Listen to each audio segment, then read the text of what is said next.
Hey everybody. Today I want to talk about 3 tips for helping you prepare mentally for college admission interviews or graduate school admission interviews. Um, Whatever format that takes, whether you're meeting in person or over Skype or even using a third-party service, which is something a lot of schools are doing now. Um, there are a couple things that I want to share that I think will help you get into a healthy frame of mind before your interview. Uh, the first is that it helps to remember that they're not doing you a favor, right? You didn't get lucky to get this interview. Um, they're considering you because they consider you someone who might be a real addition to their college or their graduate school. And it helps to remember that because a lot of students go into interviews feeling almost like eager puppies, so grateful just for the chance to meet with somebody from this school that they have a difficult time feeling confident or dignified. But if you think about it from the interviewer's perspective, right, they know that you're a student with nice grades, they know you've done some extracurriculars, they might want to talk about those things. But the main thing is that they want to get a sense for you as a person, right? Somebody who has some confidence, has some capacity to talk about what matters to you. More than anything, they want to have a conversation with another human being, right? They want it to feel natural. They want it to feel normal in some sense. And as soon as you remember, hey, this is me considering them just as much as it's them considering me, right? You're not obligated to go to their school, just like they're not obligated to accept you. When you consider it that way, each of you trying to make a choice and evaluate whether this is right for you, you can approach that interview with more confidence and more self-possession. Now, this brings us to the second tip, which is you might still feel nervous, right? Probably you've been applying or preparing your application for some time. Maybe you've even been dreaming about this particular school and what it might mean for your future. So you'll likely be nervous, right? It's the same with test prep. When students prepare for tests, standardized tests in class, they might do well. And then when they walk in to the testing facility on test day, all of a sudden, it's a different animal and they feel a little nervous. That shouldn't be surprising. And in fact, one of the most helpful things you can do is prepare yourself for those feelings, right? They're coming. They're probably coming, right? When you walk in the coffee shop to meet the interviewer or you sign on to Skype, you might notice that your blood, is beginning to pump a little harder, your heart's working, you're feeling a little out of sorts, perhaps. So one of the most helpful things you can do is just to remind yourself that those feelings will likely come, right? They shouldn't be a surprise when they arrive. And they also don't need to be a big deal, right? When you feel that way, it doesn't mean anything's gone wrong. It doesn't mean you're out of place or that you don't deserve to be there. It doesn't mean that you're a fraud or anything like that. It just means that this matters to you, right? When those feelings arrive, you don't have to fight them, right? They're not something you need to fix. And in fact, if you fight them, if you try to, convince yourself you shouldn't be feeling those things, or try to make the feelings go away, there's a decent chance you'll clench up, right? And you'll feel less natural. You'll feel more awkward. The whole point of an interview is to connect with the interviewer, right? Is to have a conversation where you actually relate to one another and learn something about one another. That's a lot easier to do if you're actually focused on the person in front of you. So when you start to feel nervous, or if you start, feeling like, oh, I chose the wrong word, you have an option there. One option is to kind of follow that thought into the rabbit hole, right? Down off the track and down the mountain. And, if you do that, there's a decent chance you'll get yourself kind of wrapped around your own mind. You're not obligated to do any of that, right? If you start to feel like you've said the wrong thing or, you've messed up a little bit, that's okay. It's not worth lingering on it, right? Just get yourself back to a place where you're focused as much as possible on the person in front of you and the conversation you're actually having. Now,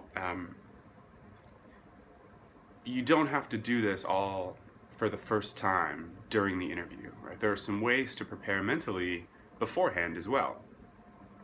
And that brings us to the third tip or recommendation I have, which is to try a little bit of meditation before your interview.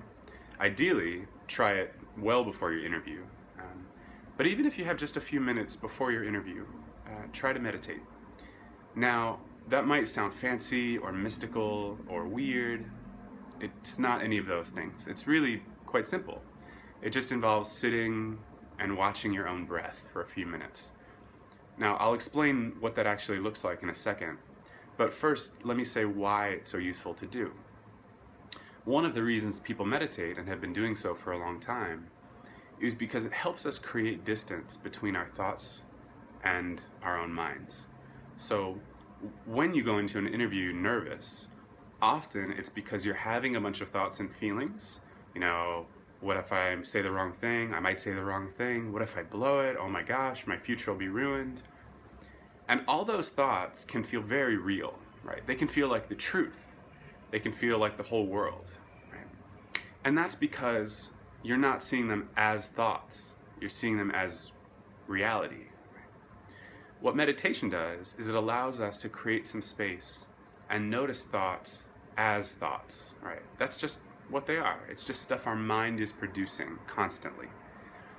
And when we notice our thoughts as thoughts, when we notice our feelings as feelings, we're not bound to them. We're not tied to them in quite the same way. We can notice them without responding or reacting to them with such intensity.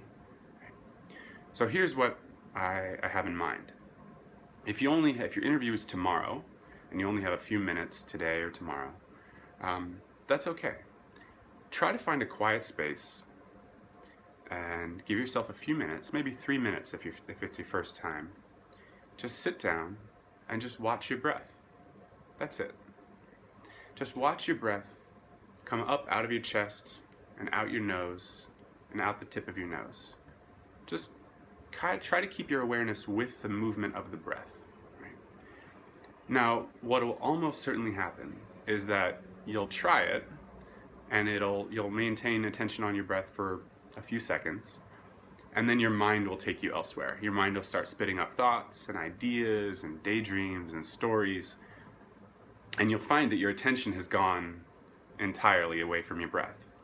That's okay. That's exactly what almost everyone experiences, because that's how our minds work. It just keeps churning out new stuff, right? And it's asking us to pay attention to that stuff all the time. Well, the point of this exercise is to notice that that's happening, but not to get caught up in it. So as soon as you notice that you've been having some thoughts, it's okay, say, I see you there, you can acknowledge them, and then just bring your attention right back to your breath. And keep doing it, right, for that whole 3 minutes. Every time you notice you're having a thought, just bring it back to your breath. Your only goal during this exercise is to try to maintain your attention on your breath. Now, your mind will also likely ask you, are you doing it right? Are you paying attention to your breath enough? Are you any good at this meditation stuff? Is it just a waste of time? Again, those are all just thoughts, right? Here's another one you might have. Oh my gosh, why am I wasting my time doing this silly thing right before my big interview? Again, just a thought, right? Try to bring your attention back to the breath. Now, you might notice as you go through this exercise that you've got a lot of thoughts. And it might not even be particularly pleasant, right? You might spend the whole time kind of caught up in the thoughts that your mind is churning out. And that doesn't mean you did it wrong. In fact, that's just what meditation is often at the beginning. But what will likely happen is that you also get a little closer to recognizing your thoughts as thoughts, right? Often I'll have a meditation session where I spend the whole time just forgetting that I'm supposed to pay attention to my breath, maybe remembering once or twice. But then when the bell rings, or when that 3 minutes or 5 minutes is up, something is often changed. I often feel just a little bit more in touch with what's actually happening in my own mind. And that ultimately is the goal. Right? If there's a goal, that's the goal. And that's also why it's so useful for interview prep. Because again, if we think about what an interview is. It's really an effort for you and the interviewer to get to know each other, right? And getting to know you doesn't just mean getting to know your qualifications or credentials. It means getting a sense of who you are, right? What's going on in you, right? Who are you becoming? What do you care about? Where do you hope to go next? What do you hope to explore? Right? And when we meditate, what we're doing is tuning in a little bit more than we normally do to what's actually happening inside us. So even if the meditation itself isn't all that much fun, what it's doing is orienting you toward your insides, right? And getting you a little bit more in touch with who you are, right? And what's going on in your mind, which is about the best thing you can do as you prepare for an interview.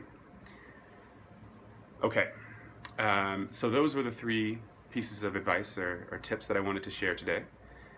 We would love to hear how this stuff works for you. Any feedback, any experiences that you'd like to share as you prepare for your interviews that we can then share with our listeners and our viewers and our students, that would be great.